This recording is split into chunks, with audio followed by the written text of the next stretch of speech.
2 3 4 হাত উপরে বাঁ দিকে করে বসো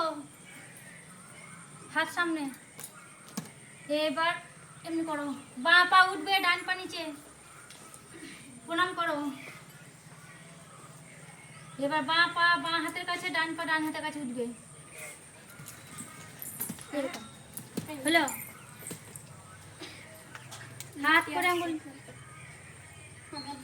1 2 3 যে যতবার পারবে যত স্পিডে পারবে 4 5 6 ঠিক আছে হলো হাত সামনে